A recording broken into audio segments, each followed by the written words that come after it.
I would not order custom drapery from any of the big names. Find a local workroom and make them your best friend. When I came across the window treatment business, I looked at it and I realized, like an epiphany, like window treatments is what my wife would love to do. Measurements were dependent on the person. So you could have one person that could do it really well. $260, the right tool for the right thing, and she would have never touched her settings ever. And that mistake could never happen in the business. Rushing, being tired, frustrated. One of my favorite examples is helicopter customers.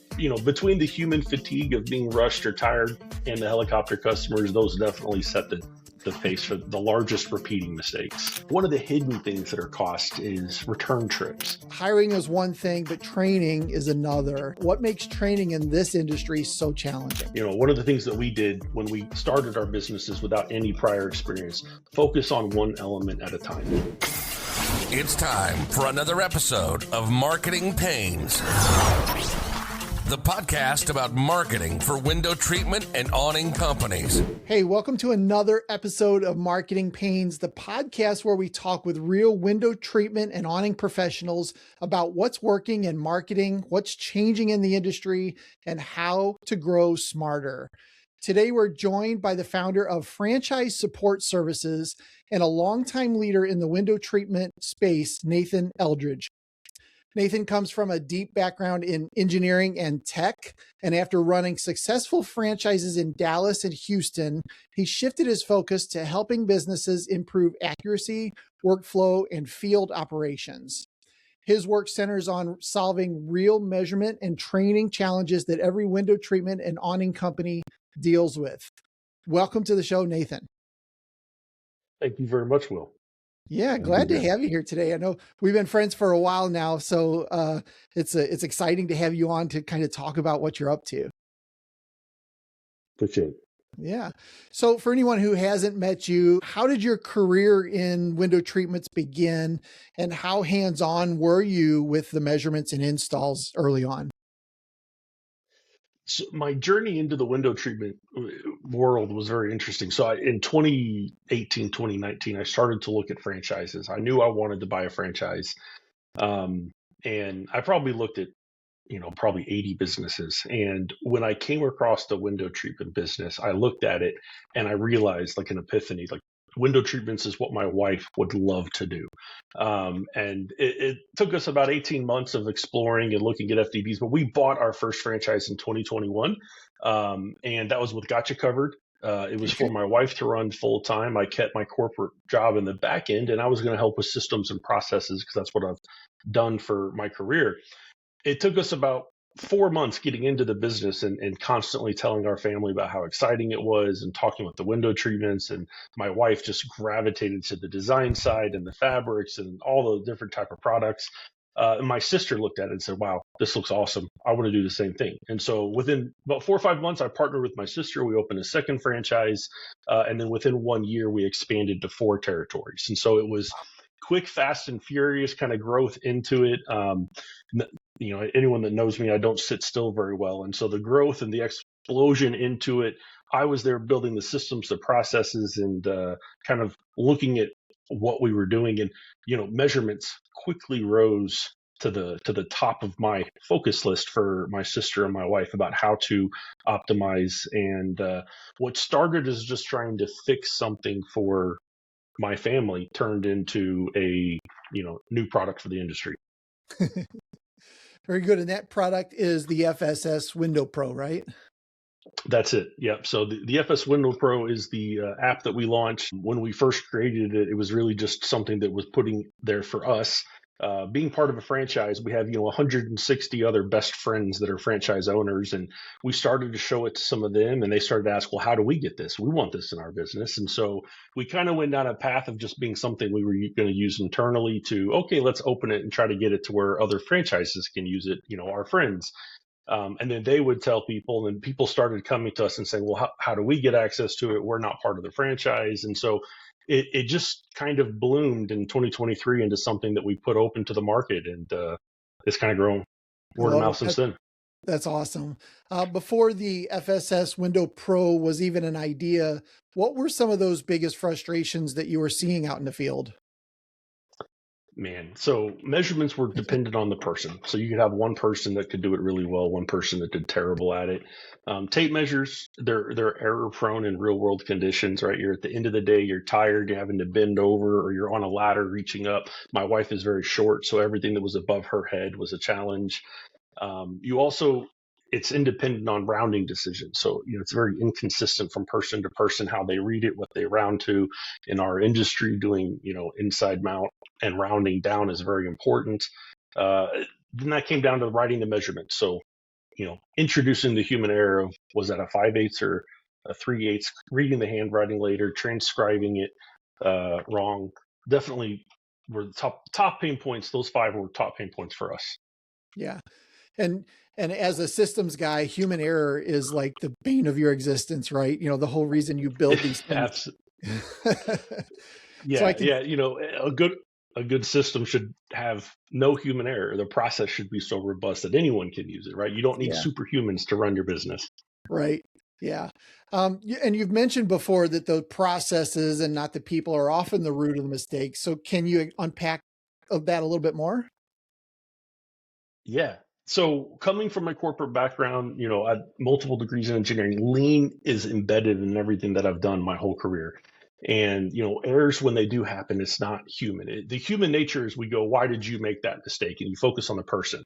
A really basic tool that, people learn early on in Lean is 5 whys, right? So when you ask why 5 times, so if you took a measurement that's wrong and you ask, so why was it wrong? It's wrong because someone wrote it down incorrectly. Why did it get written down incorrectly? Because the rep was rushing, relying on their memory. Why were they rushing? Because there wasn't a standard workflow, no validation. Why was there no validation? Because the process was never designed to catch errors. And by the time you get down to the 5th, you're no longer talking about the installer, the sales rep. You're talking about what's missing in the standards or a lack of a tool. Yeah. And so it's really just about bringing that into a workflow and trying to make it where it's optimized, where everyone can succeed at the same level. Yeah. And so that's awesome. You took that kind of, you drilled down into what the real issue was, tried to start solving for that, which would obviously then work its way back up the chain. What kind of surprised you the most on the tech side, training gap, even resistance to change? So with the first stage was with my sister and my wife, and their adaptation to new technology was good. I brought them the solution and they were eager to remove problems. And so the adaptation was easy. When we went to the next step, we kind of expanded it to franchises. I found that, people really had a hard time of, well, this is how I've always done it. I've always used tape measures. I've always done, a notepad with a pen and paper. And, somewhere in the journey into launching it into the full market, I heard enough customer feedback that people, maybe didn't trust lasers. They had bought a laser 10 years ago and they tried it and they had accuracy problems. And, a lot of the times if you 5 whys, why did they have accuracy problems on a laser? They treated it like it was a hammer. They threw it in a tool bag. It got thrown in the back of the truck. When most of these lasers need to be treated like a cell phone, right? You don't just throw it in a bag and throw it somewhere. You put it in your pocket. It's taken care of. But one of the things that we've looked at is that adoption of the tech side and the resistance to change is the Recon T1. That's a nice middle ground. So if you have someone that's not ready to fully go into a laser, but they want to go digital, they want to remove some human error, they can go into a Recon T1, which is a Bluetooth tape measure. And that product's unique because it has no calibration. So if you drop it, as long as it powers on, it doesn't have to get recalibrated. So it really helps the trust factor to get them into new tech and the resistance to change. It's not the ideal product. Laser is definitely the ideal product. There's a place for both of them, but it is a really nice stepping stone for people to at least engage in a digital way to change their process. Yeah. What measuring tool do you prefer people to use or recommend? Everyone that I do a demo for, I recommend that they buy both. So to me, a laser is like a Phillips screwdriver, and the T1 is like a flathead. So everything that's an inside mount product, you should run the laser for. Everything that's an outside mount product and draperies, you should run the T1 for. And so my recommendation is that you build your processes around that. I tell a lot of people a story that a lady finished measuring a job with her X3 on a Friday, and she had changed the reference point from the back of the device to the front of the device to measure some depth of some windows. And then she put it in her bag and forgot to change it back. And the next Monday, she showed up at a client's house and she measured an entire $37,000 job with the reference point from the front of the device instead of the back. Cost her $37,000 to remake the whole house because everything inside mount was 3.5 inches short, which was a terrible thing to experience. If she had bought that one tool, $260 to have the T1 and use the T1 for that measurement, she would have never, ever changed her settings. And so like the idea of this, again, lean, right? $260, the right tool for the right thing, and she would have never touched her settings ever. And that mistake could never happen in the business. And so I try to convince everyone to think about it that way, that there's two tools, one for inside mount, one for outside mount, and you build it into your process. Ah, very good. Is that a pretty common measurement mistake that people make, or do you see some other ones that are pretty consistent? I think that a lot of people wouldn't try to use the laser to measure the depth of a window. They probably would just pull out their tape measure and do it manually. So I don't think that's a common mistake, but it's definitely available. Anyone that messes with the settings, you could happen into that as a mistake. Yeah. Do you see any mistakes that repeat themselves over and over again? Rushing, being tired, frustrated. One of my favorite examples is helicopter customers. And the helicopter customer, you're in their home, so right, they want to follow you around and watch you as you're going through their house. But the helicopter customer is the person that is like following you 6 inches off your side and wanting to talk to you the entire time. And you're trying to focus on measuring. And you could go up on a step ladder, you get the top measurements, you come back down the ladder, you go to write it in the notepad, and you don't remember what the dimension was because you just lost it because you stopped for a second to answer a question to her. And so, between the human fatigue of being rushed or tired and the helicopter customers, those definitely set the pace for the largest repeating mistakes. I feel like we should be able to create like a Seinfeld episode out of this, right? Yes, for sure. Similar to the close talker, I guess, right? Yeah, exactly. Yeah. So are there any hidden costs that business owners don't always calculate beyond just the remake that you explained in the one example? Yeah, remakes are the top, and we can see that directly on our P&L as owners and operators. But, one of the hidden things that are cost is return trips. So you were in the home and you think that they're going to do only inside mount products. So you only measured inside mount. Then you get home and, I don't know what other people experience. In our two businesses, we probably average about 2.5 quotes per person. So we're between 2 and 3 iterations of quotes. And a lot of times they're going to move from an inside mount to an outside mount. Maybe they went to a friend's house that night and they had beautiful outside mount. They're like, you know what? We're inspired. We want to change. And if you didn't capture those measurements, guess what? You're doing a new trip and you're going back out there and remeasuring for outside mount. These add up. They chip away at your margins. They take away your capacity, your team to schedule, more consults and installs. And so I think that's probably one of the worst things that we do. And we have a solution for that. You're standing at the window, you capture all the measurements at one time. You measure inside and outside. And in, 15 seconds of that window, you can iterate your quote 10 times. It doesn't matter. You have all the dimensions you need as the customer changes their mind on products. And so, yeah. Interesting. So it's a good habit for somebody that's doing the measuring to have that, that kind of muscle memory to do that. Are there any other habits or field routines that you see that really separate the pros from, the noobs, the starters? Measuring the same way every time. So having a process, and the pros definitely want to capture the inside mount, the outside mount dimensions all at one time. They never want to have to come back. We modeled the app around how we measure, and that's just how we do it. But we built in a template feature so anyone can take it and mold it to match their measurement processes. And then they save it. So every time they walk up to the window, it's in the exact order. They can add custom measurements and it makes it their sheet. And they do the same thing every single time. That repetition really helps get people in the flow. When they're measuring every window different based on where they're standing, or right-handed, left-handed, and measuring left to right or right to left, top down, it really makes a big difference in the repeatability. So yeah.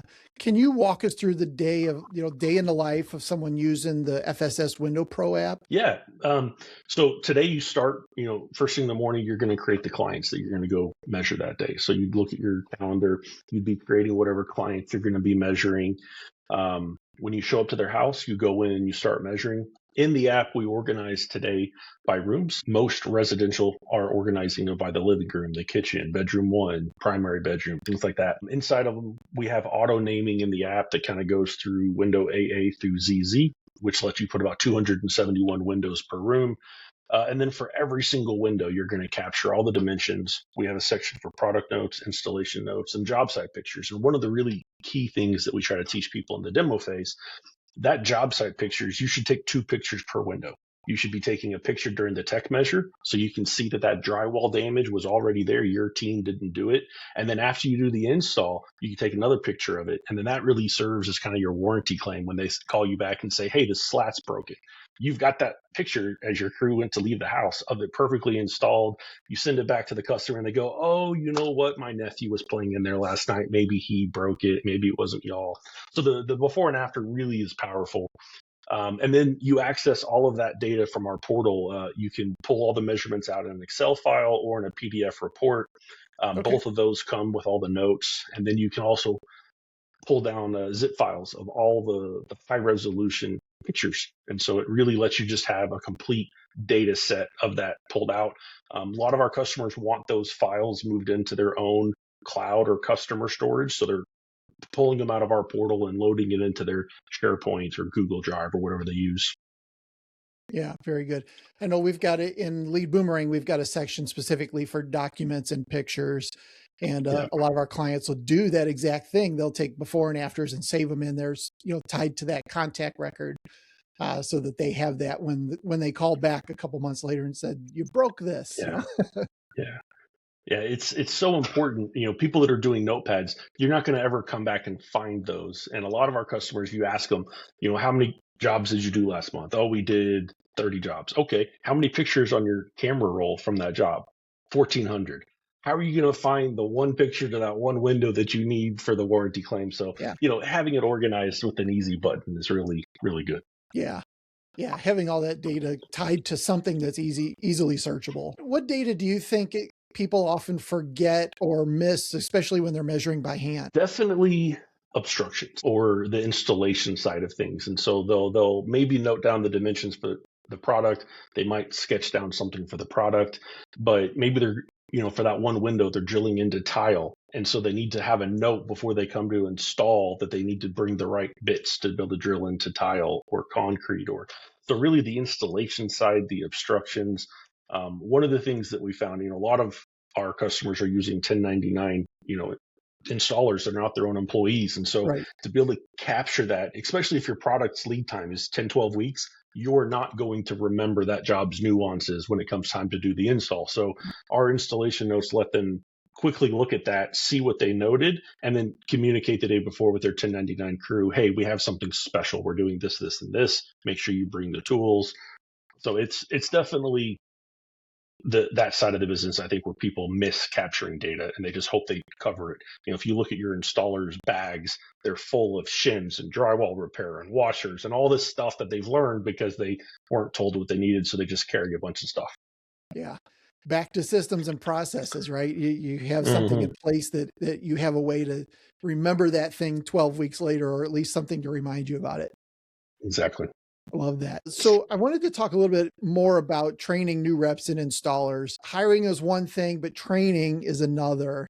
What makes training in this industry so challenging? This industry, especially in the U.S., is very interesting. So in the U.S., we have about 10,000 retailers, and most of them are small businesses, which means, unfortunately, that they probably don't have established processes. So as they go to scale, they're bringing someone in and their processes are in their head. And, there's things you can do to do that. But we hope to solve at least a little tiny segment that we're in, which is the measuring side. And, we when we launched the app, we made a full suite. We have about 30 videos on our YouTube channel. This next 2 weeks, we're going to be launching a new in-app tutorial that people can walk through and teach themselves the in-depth application, how to use it and how to apply it to measuring. nice. So we hope that we can help solve the training of new staff, at least in the measuring portion. But definitely, when it's a single owner operator and they're bringing on their first person, there's challenges there. That's really helpful. When somebody is brand new, what skills or fundamentals should companies really focus on first? Product knowledge.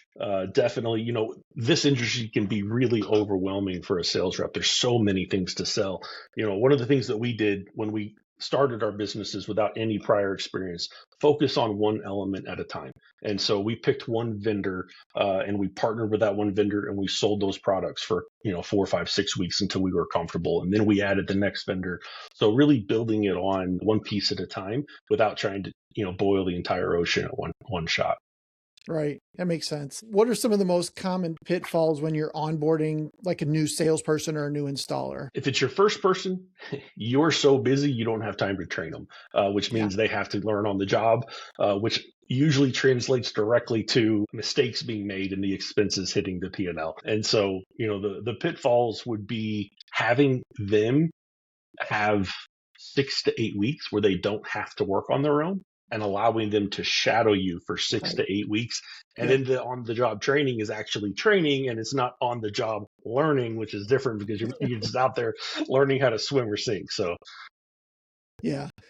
Are there any tools or approaches that help these new reps avoid kind of freezing up on the job? I think back to really the selling one brand at a time would probably be the same answer. Along with this, I think that you ensure that whoever they go out and sell, you partner them with the vendor that has the best retailer support. So everyone knows that you've got one vendor with an awesome rep, one vendor with a terrible rep. Put them with the one that's the awesome rep. That rep is going to be your largest resource to help train them. That's not taking your bandwidth, so they can come down that product learning curve without always having to rely on you. So I would evaluate which vendors give you the best support in your area. Yeah. And obviously bringing somebody on that's new is a step towards scaling your business, right? As your team grows, communication sometimes becomes the thing that breaks. Where do you see those cracks typically show up? So you kind of look at the life cycle of a job. You have the measure, the quote, the order, the install. And if it's one person that's doing all 4 steps and they're organized, it's okay.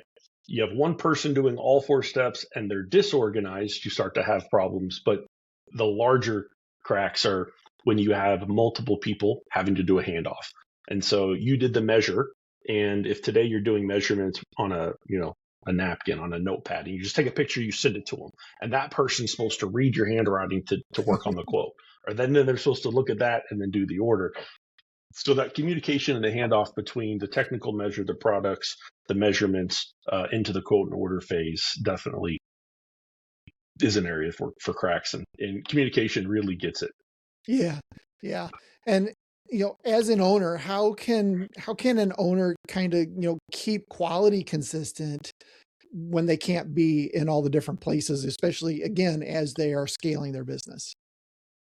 I'm going to be a broken record here, but processes, right? So giving them the same thing to follow every time doesn't matter if it's something super sophisticated or if it's, a one note with 3 things already filled in, but they fill in the same 3 things for every job. So it could be something simple. It doesn't have to be this giant AI driven tax stack that everyone gets they don't even know what that is. You have to Google it. It could just be a note file that you organize and the team collaborates on. So as long as it's there and it's trainable and repeatable and people use it. Yeah. And I'm with you on the process thing. It's a hugely different world when you start getting into building systems and writing SOPs and having things that are standard, that it's going to start at step A and it's going to end at step Z. And if everything's followed, you're going to be in a good spot. Yep. That's great. For businesses that are juggling installs, measurements, orders, what leadership habits help kind of keep everything coordinated? If there's multiple staff, having clear accountabilities for each step in that process. So knowing who's doing the tech measures, who's doing the quoting, who's doing the ordering, who's managing the schedules, the communication with the installers and the customer. If it's a single owner operator, it's back to the system and repeatable process. They've got to know what they're doing. Over communication is just a critical step. When you start to have multiple team members, and kind of a project management software is really critical to manage those handoffs between accountabilities. In our business, we use Asana. Okay. There's a handful. You can Google it. There's like 30 options out there. Yeah. But having something that's the standard place that you go to, it's where you communicate, it's how you hand things off together, really helps when you're juggling, especially between, the installs require, scheduling with multiple people's calendars, measurements have many data sets, and then ordering has all its own things, right? You got to make sure you don't miss one key attribute that ruins the order and ends in a remake. Yeah. Yeah, Asana is a great tool, and that's a project management tool, not necessarily a CRM. They're typically different tools. It's really just project management, and it gives you, the views. You can look at it like, a Gantt view or Kanban board, but again, you can. It's not about the software; it's about putting a tool in place and using it. So you can do something really simple in Excel or something fancy like Asana. Right. Yeah. As the business gets bigger, it's better probably not to use the Excel sheets, right? But it's a great place to start. The Excel sheet and the SharePoint that someone accidentally deletes or corrupts, it's terrible. Yeah. For us, we use ClickUp, but we've used Teamwork in the past and a couple others, but like you said, any of them are good. They're going to get the job done, right? Yep. Very good. What technology trends do you think are going to change how window companies measure, sell, and install over the next couple of years? LiDAR is going to change the world. Today you can't measure LiDAR with something at the level of accuracy that we need in our business. But it's only a matter of time. It's coming down its innovation curve right now. There are a few LiDAR scanners that are on the market that can scan even beyond the accuracy that we require, but they average, $80,000 to $100,000 right now. And so, but they're also, those outputs are super configured for like engineering firms, so they're heavy and other software. They're not dumbed down where you can just get the output usable to what we need. But I do think in the next 5 to 8 years, it will advance enough that people can be using their phone with a LiDAR scanner and scan windows. Yeah. Pretty much all of the robo vacuums that come out now are LiDAR. Yeah. And if you can work in half inches today for your job, LiDAR is ready to change the world. Right. But if you need something that's under a half inch accuracy, there's a little left to desire there. Yeah, but I totally agree about that. As I watch these innovations, and like I said, all the RoboVacs have them now, have LiDAR. It's just like common, where 2 years ago that was, ooh, this one has LiDAR, we should get that one, Absolutely. Why is field data and documentation becoming more important than ever? Our products are far more complex.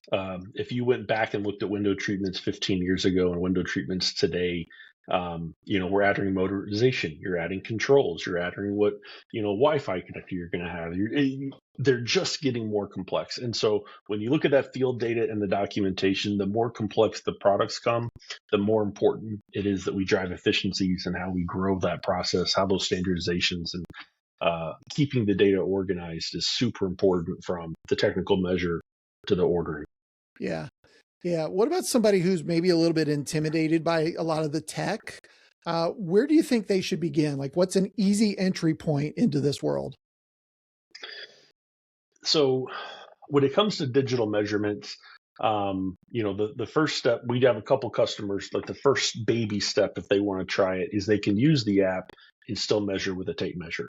And so they're still using the tape. They're making that decision of what the dimension is that they want, and they manually input it in. Once they're comfortable with that, we try to get them to look at the Recon T1, go to a digital solution, so it's transferring it for them. It's now removing the human error out of the rounding process.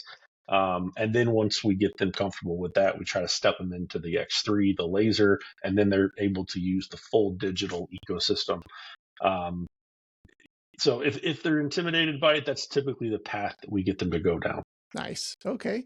How do you see automation, AI, some of these digital measurement tools influencing the industry long term? I know you and I are both huge fans of Chat GPT and using AI, both in our own businesses and, for our customers as well. Yeah, I use Chat GPT and Perplexity probably 300-400 times a day. It's open on everything that I have. AI is coming, and how it can be applied. It's the universe is the limitation.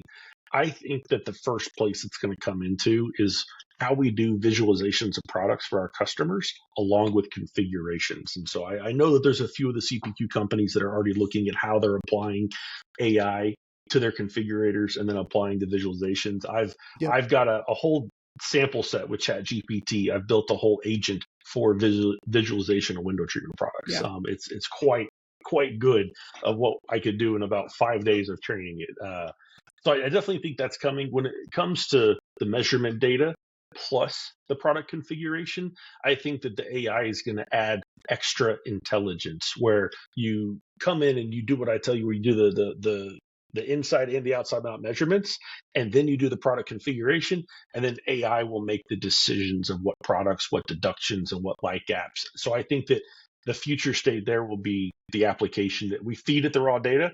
It looks at the products you're doing. It has the product knowledge. Today we only have that kind of product knowledge maybe in one of the CPQ vendors, but then you apply that and let the AI choose what the dimensions and deductions are to order the product. I think that's going to be a really good logical step for our industry. Yeah. Yeah. On the other side of that, what tech do you think is really overhyped right now? And what's kind of, maybe underappreciated as well? I don't know if I can think of any tech that's overhyped. Too many people are calling things AI when it's really not AI. I could go down a whole list of stories about this, but everyone's throwing the word AI on things that they want to say it's AI when it's really not. It's just you programmed it, so it's not learning, it's not machine learning, it's not large language models. So I think that's probably the overhype. Everyone just thinks they can throw that word, those two letters on the end of something, and it's a new product. But I don't think that's quite right. Yeah, I would agree with that. There's not a day go by that somebody doesn't say, "Oh, that's probably AI." Wait a minute, hold on. Yeah. I wanted to talk real quick about some industry pain points for owners. How do you think, or how should owners think about measurement, communication, accountability, all kind of as a connected system? Easy. One word: Zapier.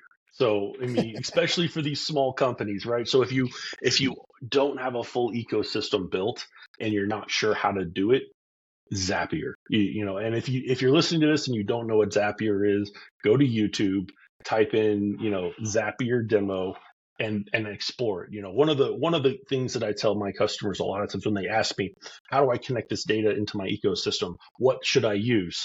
I tell them, go to Zapier and go look at what apps are already pre-programmed and integrated and make your decisions off the list that's already done. So then you have to do no programming, integration, or anything.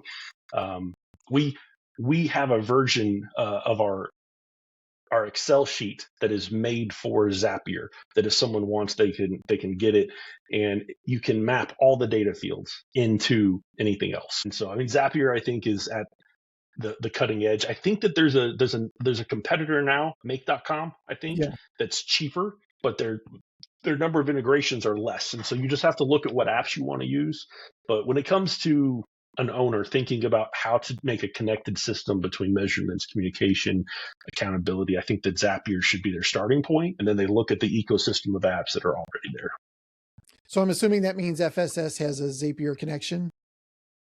So we have the CRM file that you can zap directly into what you want it to go to. So we don't integrate directly with the app itself. You get the file and then map the file into wherever you want it to go with the data. Yeah. Nice. I first remember, I remember when I learned about Zapier, and it must have been 10 years ago at this point. But it's wild how many people still don't know that there's that system out there that makes it able to talk from one to another easily. if you went back 18 months ago, you had to be someone that was tech savvy to really use it, right? So it Sure. still required you to be tech savvy. Today, you can go to Chat GPT and tell it, I want to connect this and this with a Zapier. Give me the 10 steps to do it. Yeah. And it will literally tell you, like, click here, do that. Like it. So you add Chat GPT to how to connect with Zapier and it's done. Yeah. Everyone's a tech genius. Yeah, right. In your view, what separates companies that keep growing from those that kind of stay stale or stuck where they're at? So probably first starting with people. So someone that is able to build staff and then empower them. That means, when I say empower them, probably three elements to empowering them. They got to have the tools, they got to have the training, and then you've got to trust them without micromanaging them. And so definitely if you're stuck in, that's the side that you have to look at. Once you have that fundamental piece, then it's back to the systems. Are they repeatable? Are they scalable? And then, honestly, in our industry today, most of my customers, most of the retailers are small, privately owned companies. It's about providing work-life balance. They chose to come work for you as a small business over a large corporation for that value of that. And if you bring someone on and you want them to work 65 hours, like, the same as you as the owner, there's an expectation. You as the owner have a vested interest different than just an employee. And so giving them that kind of work-life balance there, I think those three things would help companies that are stuck. Yeah, I think I've mentioned this before on a podcast, but I still remember the saying, we, as owners, you'll work 80 hours to avoid working 40, So, absolutely true. Yeah, for sure. All right, a couple bonus questions for you. And I appreciate you taking some time today. What's something you wish more designers or window treatment businesses owners understood about custom drapery? The number one thing is that I would not order custom drapery from any of the big names. Find a local workroom and make them your best friend. Buy them a wonderful steak dinner once a quarter. Tell them thank you. Let them become integrated into your business. Build your processes around how you're going to communicate with them, and really take your service in the custom drapery world to the next level. That I think is a great foundation part.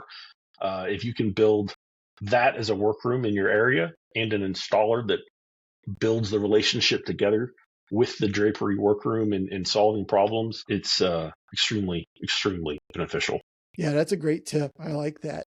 What's a tool or trick that you swear by that more people should be using?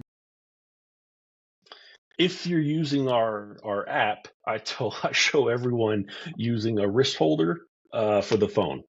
And so if you have the laser on a lanyard, I'm right-handed, so the laser goes in my right hand, and then the wrist holder holds the phone, you're completely hands-free.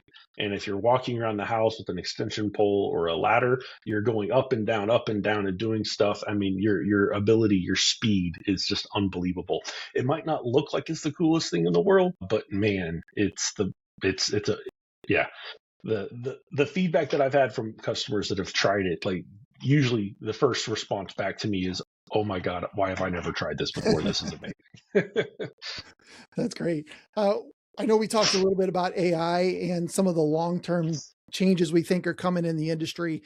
Any trends that you think are going to reshape the industry maybe in the next 2 to 3 years? So definitely LiDAR and the technology side, but trends, this is probably like a confrontational point, but I'll say vendor consolidation. Right, with what's happening with Hunter Douglas and everything else going on in the background, I think that the industry has a great potential to look different 10 years from now based on vendor consolidation. That could mean a positive thing. We're sitting here talking about processes and getting lean. If there is vendor consolidation, there's a chance that you're being able to use one ordering system in the future and get to more products and more portfolio. So that could be a trend that we see, but time will tell. Especially with back to Chat GPT, I think as more people use that, somebody's going to come up with a really easy way to get a lot of that done. Yeah, I agree. Or maybe not easy, but easy for the end user. Yeah. The journey to get there won't be easy. Yeah. For somebody that's listening, maybe who's early on in their business, what's a piece of advice that you would give to them? Metrics. So understanding your business, your business should be run by numbers. And if you can't quantify everything in your business, you should understand your marketing funnel, where you're getting return on ad spend and investments from the marketing side, making the decisions of where to spend that money on marketing based on data.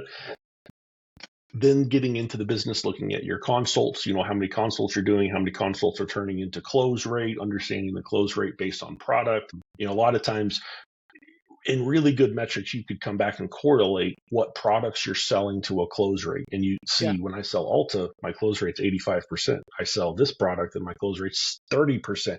Maybe you start to make decisions of how you structure your product, what you want to push. So metrics are that you can't be over or underdone on metrics. It has to be just right. And you should make your business decisions based on those. A lot of times, someone just starting out in this industry, they either bought a franchise like I did, or they maybe worked for someone, they saw it and they just wanted to do their own thing and they broke out and started a shop. I hate to say ChatGPT again, but if you don't know where to start, go to ChatGPT. And one of the things that I've told other people, ask ChatGPT to ask you 35 questions about your business so that it can define all the metrics you want. That one prompt, it's just going to ask you a bunch of questions and you answer it. And at the end, you will have an entire data set of the metrics that you should track. And if you don't know how to track them, you then could ask ChatGPT to build you a plan of how you could put something in place to track it. Right. So ChatGPT can solve this for so many people. Yeah. And from that, you can build KPIs so that you can then scale, which is what we were talking about earlier, right? Absolutely. That's awesome. I want to get information from you on how people can learn more about your business. And first, I want to know, what else are you working on? So the app's the primary thing. Our second, we have a service behind it. So focusing on measuring, we have a commercial takeoff side of the business. So we have a group of engineers and architects that work for us that do commercial takeoffs. And so if you get, a bid, an ITB, an invitation to bid lands in your lap and it's for 1,000 windows for this huge high rise and you have no idea where to start because you tried to download it and, it was a zip file. When you opened it, there was, 285 files with like 4,000 pages. You don't know what to do. We turnkey that. So you can send us all of those files and then we will do the commercial takeoff. And what comes back to you, is a consolidated spreadsheet that you can then take and bid and do that. And so we've been doing that for about 2 years. We've got some really, really good customers that are just crushing into the commercial space that send us 10 to 15 jobs a month. We have a connected service that will be coming this year in 2026. So if we do the commercial takeoff and let's say you have 1,000 windows, we're going to be having a new module in the app that we will load those 1,000 windows for you into the app with the commercial takeoff dimensions. And then when you go and you do the technical measure, you're actually seeing the progress through the job. Everything's made for you. If everything's already named, Office 102, Office 103, we can save you 5 hours of organization work in a job that size of organizing the windows, and it'll just be turnkey, easy button. So that's the biggest thing that we're working on along with this right now. Wow, that's a heck of a shortcut, right? Yeah, that's amazing. And it's really an enabler. A lot of our customers, it's their first time to ever do a commercial takeoff, and that can be really intimidating, right? Yeah. Even looking at the Division 12 specifications, if it's 400 pages, how do you find and make sure you didn't miss something for window treatments? And so we do the entire review and provide you a consolidated report that make you feel really confident in it. So it's a nice service. Wow, I love that. So tell me more about how people can learn about your company and your app. We have a YouTube channel, FSS app. So YouTube at FSS app. You can go to our website, which is also fssapp.com. And you can email me directly, which is Nathan at fssapp.com. So pretty straightforward and simple. Awesome. And tell me about your integrations. I know you guys integrate with Solitech.